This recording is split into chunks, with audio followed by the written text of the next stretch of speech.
तीर्थ यात्रा योजना कार्यक्रम के तहत हो रही यात्राएं सुखद हो, ऐसा उद्देश्य हमारे माननीय मुख्यमंत्री जी का है और इस उद्देश्य की पूर्ति करने की जिम्मेदारी मिली आतिशी मैम और सौरभ भारद्वाज सर को।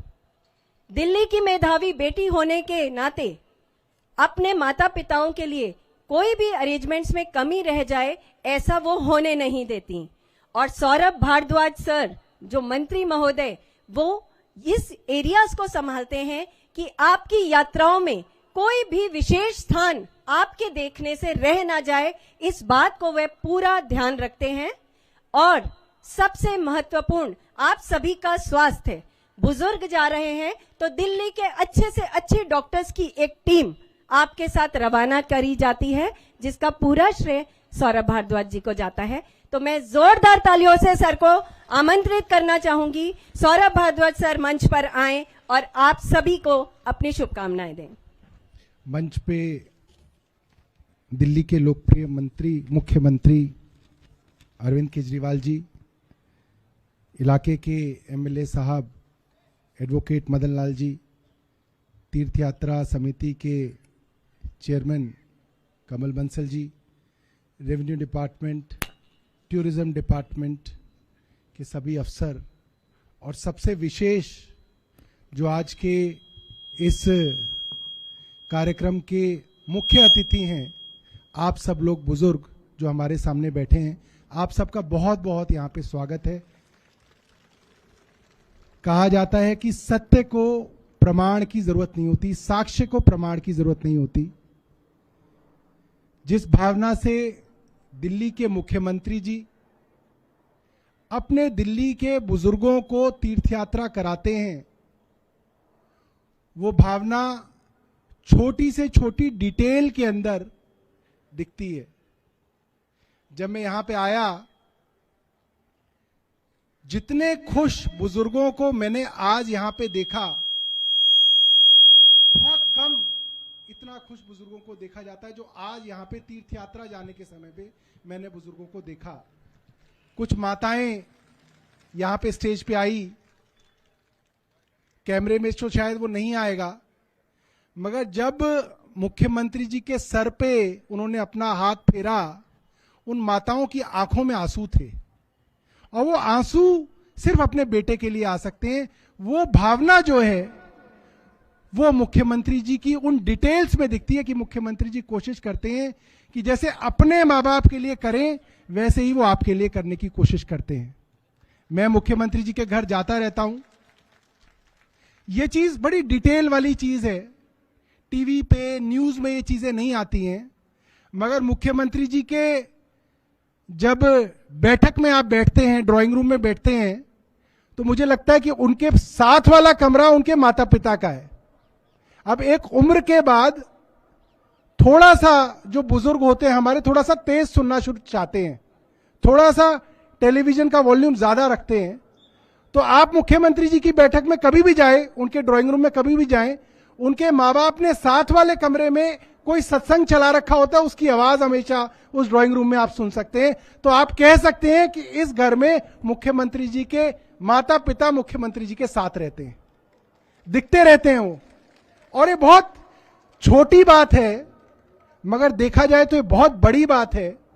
मुख्यमंत्री जी जब इनकम टैक्स के अफसर थे, पत्नी अफसर थी, गाजियाबाद में रहते थे, तो माता पिता साथ रहते थे।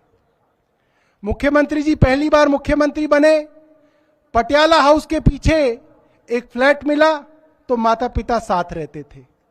आज मुख्यमंत्री जी सिविल लाइंस में रहते हैं, मुख्यमंत्री अपने माता पिता के साथ रहते हैं। यह बहुत बड़ी बात है, अपने आप में बहुत बड़ी बात है। करने वाले चाहें तो इसके ऊपर टेलीविजन पे पूरे महीने स्टोरी दिखाई जा सकती है कि मुख्यमंत्री जी अपने माता पिता के साथ रहते हैं, मगर ये बातें जताई नहीं जाती, ये बातें मीडिया के अंदर बताई नहीं जाती। कोई जो घर आता जाता रहता होगा वो इस बात को समझता है। हम श्रवण कुमार की बात करते हैं, श्रवण कुमार जी अपने माता पिता को तीर्थ यात्रा ले गए। मैं एक छोटा सा किस्सा और मुख्यमंत्री जी के बारे में बताऊंगा, कम लोगों को जानकारी होगी। अयोध्या से जब प्राण प्रतिष्ठा का न्योता आया क्योंकि मैं अयोध्या के अंदर उसके विषय में संपर्क कर रहा था, तो मैंने सिक्योरिटी वालों से बात की, तो उन्होंने बोला नहीं, सिर्फ एक ही आदमी अलाउड है, सिर्फ मुख्यमंत्री ही अलाउड है, वो अयोध्या आ सकते हैं। मुख्यमंत्री जी ने कहा कि भाई मेरे से ज्यादा चाव अयोध्या धाम का मेरे माता पिता को है। उनको पूरी आस है कि जब बेटा अयोध्या जाएगा तो मां बाप को साथ लेके जाएगा। मुख्यमंत्री जी ने कहा आज नहीं, अगले हफ्ते जाऊंगा, मां बाप को साथ लेके जाऊंगा और अगले हफ्ते जोरदार तालियां बजाइएगा, मुख्यमंत्री जी अपने बुजुर्ग मां बाप के साथ अयोध्या का दर्शन करके आए भगवान राम के। ये छोटी छोटी बातें हैं जो एक आदमी के चरित्र के बारे में, उसके बारे में व्याख्या करते हैं कि वो क्या आदमी है, उसकी क्या सोच है, वो अपने मां बाप के बारे में क्या सोचता है। और जो आदमी अपने मां बाप के बारे में श्रवण कुमार की तरह सोचता है, वो हर बुजुर्ग के अंदर अपने मां बाप को देखता है। यह कारण है कि मुख्यमंत्री जी छोटी छोटी चीजों के लिए हमारे कमल बलसन जी से पूछते हैं कि भैया नाश्ता तो दे दिया, लंच दे दिया, डिनर दे दिया, बहुत सारे लोगों को डायबिटीज होती है, बीच में भी नाश्ते का इंतजाम करो, चाय वाय का इंतजाम करो, बीच में भी कुछ कुछ खाने के लिए दो। ऐसा नहीं है कि सिर्फ लंच दे दिया, डिनर दे दिया, बात खत्म हो गई। कोई फॉर्मेलिटी पूरी नहीं करनी, वो काम करना है जो अपने घर में अपने मां बाप के लिए करना है। वो दिल्ली के एक एक बुजुर्ग मां बाप के लिए मुख्यमंत्री जी करते हैं और सुनिश्चित करते हैं कि वो काम हो। तो मैं बहुत खुशनसीब हूं और मुझे लगता है हमारे सब विधायक साथी बहुत खुशनसीब हैं कि मुख्यमंत्री जी के साथ काम करके हम छोटी छोटी चीजों को सीख रहे हैं और उससे आप लोगों के लिए और मेहनत कर पाएं। आप लोगों के लिए दिन रात कोशिश कर रहे हैं कि आप लोगों को कोई तकलीफ ना हो। आप सब लोगों को मेरी तरफ से दोबारा से बहुत बहुत शुभकामनाएं।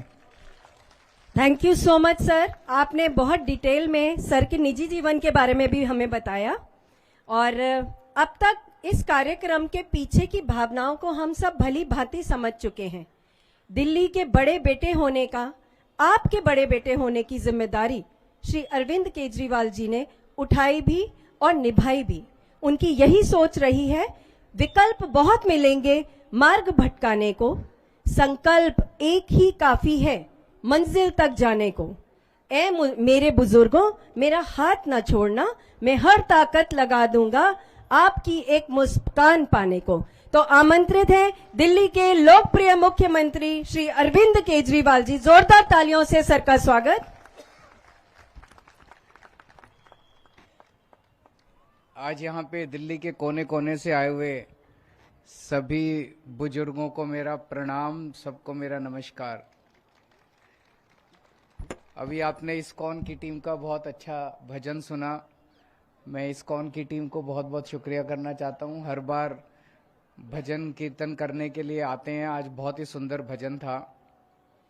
जैसा सौरभ भारद्वाज जी ने बताया, अभी 10-15 दिन पहले मुझे सौभाग्य प्राप्त हुआ कि मैं अपनी धर्मपत्नी और अपने माता पिता के साथ अयोध्या गया था। वहाँ पे श्री राम लल्ला जी के दर्शन करने के लिए बहुत अच्छा लगा हम लोगों को। उनका आशीर्वाद लेके, सबके लिए आशीर्वाद लेके आया, दिल्ली वालों के लिए, देश के लिए, सबको दर्शन करके बहुत अच्छा लगा। मेरे साथ पंजाब के मुख्यमंत्री भगवंत मान साहब भी थे, उनकी माता जी भी थी, उनकी धर्मपत्नी भी थी। तो एक मेरा वो परिवार है जिसमें मेरे माता पिता हैं, मेरी पत्नी है, मेरे बच्चे हैं, और एक मेरा बड़ा परिवार है, दिल्ली का परिवार, दिल्ली के 2 करोड़ लोग।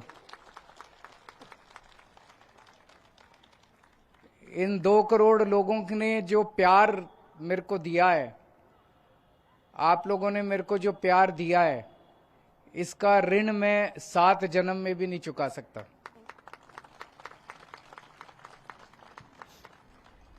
मैं एक बहुत छोटा सा और मामूली सा आदमी हुआ करता था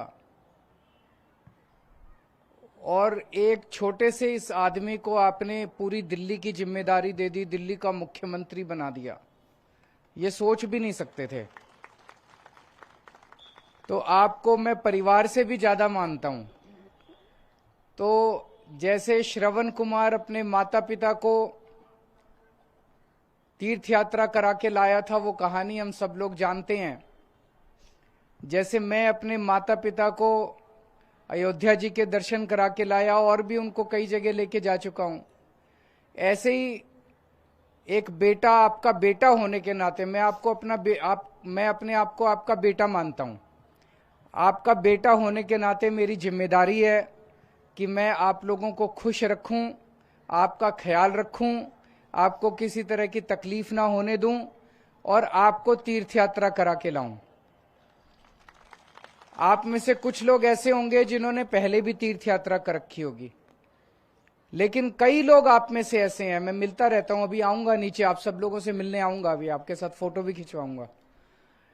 बहुत सारे लोग ऐसे हैं आप में से जिनको किसी भी कारणवश, कुछ लोगों के पास संसाधन की कमी है, कुछ लोगों के पारिवारिक जिम्मेदारियां हैं, अलग अलग कारणों की वजह से जिंदगी में कभी तीर्थ यात्रा जाने का मौका नहीं मिला कई लोगों को।